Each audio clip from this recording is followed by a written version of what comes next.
Welcome to another edition of the Tiger Football Report. I'm your host, Spiro Maricas, along with the head coach of the Tigers, Rob Ambrose. And coach, a rough one on Saturday, last home game of the year against Elon. They were able to move the ball, I'm not going to say at will, but they had big plays, converted on big third downs. What was it that they were doing offensively that made it tough for the defense? Davis cheat. That's the second time he's done that back-to-back in this stadium.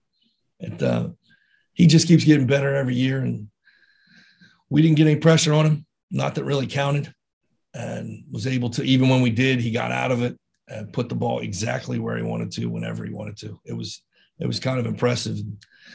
You know, right now, offensively, we're not dynamic enough to keep coming back from that, skill level wise. And we needed to play a rough and tumble, fight it out game. And they just kept scoring and scoring and scoring. So the good news is he don't play for them anymore. And I talked about it ad nauseum after the game. I saw you and him on the field chatting after the game. Yeah. I haven't felt that good about a quarterback in this league since Aaron Court. He's that talented of a passer, and he's improved throughout his collegiate career. I mean, Davis looks like he's forgotten more football than a lot of kids ever learn, just on where to go with the ball, how and when in his timing. He's a truly gifted player. Thought we had a good plan, but we didn't execute it well enough. That's my fault. But talented kid. On the positive side, Jerry Howard, another really good day, rushing for over 100 yards, and had a couple of big runs for you on Saturday. He did. And as we were talking about as a staff, he had a little bit of time off for COVID too. And it seems like the rust is really coming off of him as the season progressed. He kept getting better and better and better. And I said, our only sad part is I told him I wish I'd had him his entire career. You said after the game in your press conference, somebody asked you, I think, if the team was devastated. I think you made a good point. Devastated is when somebody dies. You lose a football game. It's very upsetting, but it's not devastating. And get up and go to practice the next day and get ready for the next game. Like after going through COVID and not play, having like the two worst years of anyone's life ever, I think perspectives change a little bit. Our kids upset. Yeah, they're real upset. I'm upset. We're sick, sick to our stomachs for a while. Nobody ever likes to lose, but to say devastating, I've seen devastation in the last 2 years. I've seen what it can do to people. No, it's adversity, and adversity reveals character. So we're gonna prove to ourselves what we are. We're gonna get up, go to work, and thank the good Lord that we still have another game to play, another practice to be at. We've lived a life where we don't get to do that, and now we still get to do it. So this has probably been one of the most spirited weeks of practice we've ever had. Well, and you're going to need that spirit on Saturday because you're facing the number 3 team in the country in James Madison, probably for the final time. Let's look back because you've been around for a while. Mm-hmm. Any games that stick out, James Madison games in the past that stick out to you? Oh, I think I was there when Dan Crowley threw his first touchdown pass. Thought that was cool. And the year before was the play when Dave Meggett caught a ball, dropped the ball, fumbled the ball, and then took it from another guy and ran like 60 yards for a touchdown. That was pretty cool. There's a year here with Tony Vincent and Carl Nieberlein, John Locke, and all those guys. And when we beat them here and ran all over them. And I remember Gordy getting mad at Jay Robinson and I because we wouldn't throw a ball. And we were just running it all over them. And even Crowley got in there. Was like, no, we're not throwing the ball. We're running. We're going to win this game. And then I don't know what year it was, 11, 12, 13, something. Beating those guys here. I think it was Mickey Matthews' last game. That was memorable. That was memorable because when I took the job, Mickey's wife told me she was going to break us in pretty good into this league.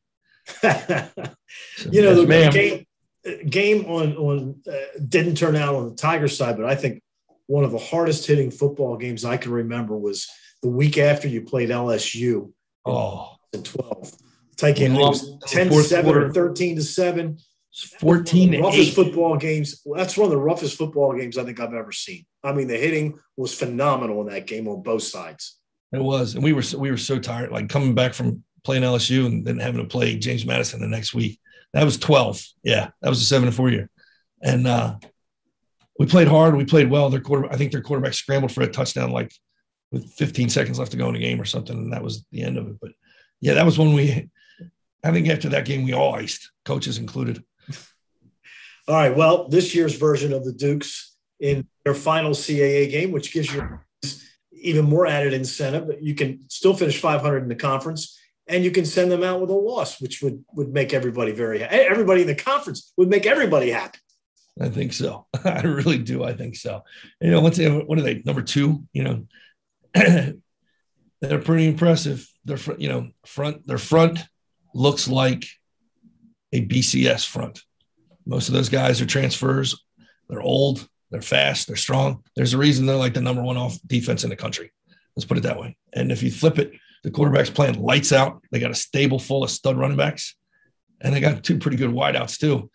Oh, and if you want to talk about kicking, like the number 1 kicker in the history of FCS football, I believe. Right. And the Ratke's 28 of 30 this year for field goals.